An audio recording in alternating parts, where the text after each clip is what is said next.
किसी ने बड़े कमाल की बात कही है कि ताकत आवाज में नहीं सोच में होनी चाहिए, क्योंकि फसल बारिश से होती है, बाढ़ से नहीं।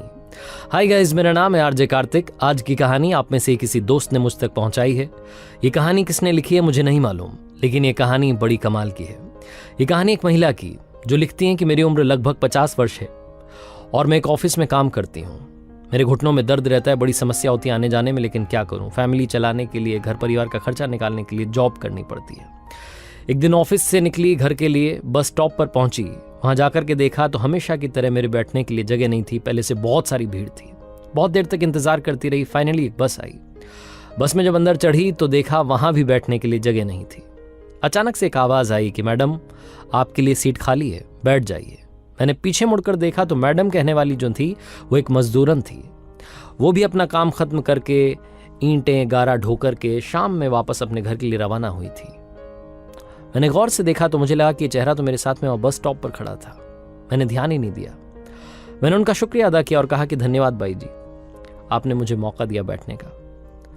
मुझे अच्छा लग रहा था। मैं ऊपर वाले को बार बार धन्यवाद कर रही थी कि क्या बात है, इतने अच्छे अच्छे लोग दुनिया में हैं। थोड़ी देर के बाद में मेरे पास वाली सीट पर एक महिला बैठी थी। उनका स्टॉप आ गया, उठ करके चली गई, सीट खाली हो गई। मैंने फिर से उनसे कहा कि बाई जी आकर के बैठ जाइए, लेकिन इस बार वो आकर के नहीं बैठी। सीट खाली थी। एक महिला और उस बस में खड़ी हुई थी जिनके हाथ में बच्चा था, रो रहा था। वो जो बाई जी थी उन्होंने उस महिला को सीट दे दी। थोड़ी देर के बाद में उनका भी स्टॉप आ गया, वो भी उतर करके चली गई। मैंने फिर से वो जो मजदूरन थी उनको आवाज दी, उन बाई जी को आवाज दी कि आइए बैठ जाइए। अब फिर से सीट खाली हो गई है, लेकिन वो मजदूरन एक पोल को पकड़ के धक्का मुक्की में खड़ी थी, वहां नहीं आ रही थी। अब की बार उन्होंने एक जो बुजुर्ग थे उनको भेज दिया और कहा कि आप जाकर के बैठ जाइए। वो जो वृद्ध जन थे वो आकर के बैठ गए। सीनियर सिटीजन थे, उनकी उम्र 75 से 80 के लगभग बीच रही होगी। वो आकर के बैठे। उसके बाद थोड़ी देर बाद उनका भी स्टॉप आ गया। वो भी उनको, जो बाई जी थी, उनको धन्यवाद करते हुए कि बहुत अच्छी हो, बहुत अच्छी हो, आपका धन्यवाद कहते हुए चले गए। फाइनली सीट खाली हो गई। उस बस में भी अब आखिरी स्टॉप आने वाला था, बहुत कम लोग बचे थे। मैंने उनसे कहा कि अब तो बैठ जाइए। तो जो बाई जी थी आकर के बैठ गई। फिर मैंने उनसे पूछा कि एक बात बताइए, आपने मुझे बैठने का मौका क्यों दिया? सबसे पहले आपके पास तो सीट थी, आप तो आराम से बैठी थी।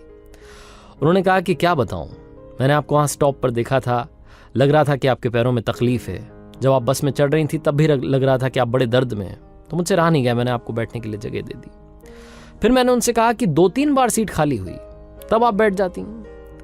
तो जो बाई जी थी उन्होंने कहा कि मैं बाद में बैठ जाती, लेकिन मैंने देखा कि एक बच्चा रो रहा था, उसकी माँ उसको गोद में लेकर के खड़ी थी, मुझसे देखा नहीं गया, मैंने उनको बैठने के लिए जगह दे दी। और उसके बाद में वो वृद्ध जन, वो बुजुर्ग जो कि खड़े थे, वो खड़े रहते और मैं बैठ जाती, अच्छा कैसे लगता। तो मैंने उन्हें बैठने के लिए मौका दिया, मुझे आशीर्वाद दे करके गए। तो मैंने उनसे पूछा कि आप ये रोजाना करती हैं, आज ही कर रही? तो उन्होंने कहा मैं रोजाना करती हूँ। मैं क्या बताऊँ मैडम, मेरे पास में पैसे तो है नहीं, मैं कुछ दान तो कर नहीं सकती हूँ, मेरे पास में कुछ भी नहीं है पुण्य कमाने के लिए। कभी कभी रास्ते में से कचरा उठा करके साइड कर देती हूँ, कचरा उठा देती हूँ, पत्थर रखे होते हैं उन्हें बीन लेती हूँ, साफ कर देती हूँ रास्ता। कभी कुछ मेरे पास में होता है खाने के लिए तो जानवरों को दे देती हूँ। और यहाँ बस में मैं तो कर लेती हूँ मेहनत, मुझे कोई दिक्कत नहीं है। जब मैं देखती हूँ कि ऐसे लोग जा रहे हैं जिनको खड़े रहने में तकलीफ हो रही है, परेशानी में है, तो उनके लिए सीट दे देती हूँ। ये सीट कौन सा, हमें घर लेकर के जाना है। ये छोटी सी यात्रा जिसमें वो कहती हैं कि मैंने काफी कुछ सीखा। और वो जो बाई जी थी जो मजदूरी कर रही थी, उन्होंने मुझे पता नहीं कितना बड़ा लेसन दे दिया। दुनिया में लोग कई बार सोसाइटी के लिए कुछ कर रहे होते हैं, लेकिन दिखावे के लिए कर रहे होते हैं। वो कहती हैं कि वो चुपचाप अपना काम कर रही थी, जितना बन पड़ रहा था, थोड़ा बहुत जो दूसरों के लिए कर सकती थी वो कर रही थी। और उन्होंने मुझे उस दिन सिखाया कि जिंदगी में आपके हाथ में जितना कुछ है, जितना कुछ आपके पास है, अगर आप वो खुशी बांट सकते हैं तो बांटिएगा जरूर। छोटी सी कहानी है, और ये बस जर्नी की कहानी हमें सिखाती है कि लाइफ में हम सबके पास में कुछ ना कुछ है जो हम शेयर कर सकते हैं। चाहे वो आपके पास में पैसा हो, आप किसी की मदद कर सकते हो, या आपके पास में कोई ऐसी चीज़ हो जो आप किसी के साथ बांट सकते हो, आपके पास ज्ञान हो जो आप बांट सकते हो। कई सारे टीचर्स हैं इस दुनिया में जो फ्री में बच्चों को पढ़ा रहे हैं। ऐसे कई सारे लोग हैं जो लगातार अपना काम कर रहे हैं बिना किसी शो ऑफ के। आजकल लोग थोड़ा सा दान करते हैं लेकिन हल्ला बहुत सारा करते हैं।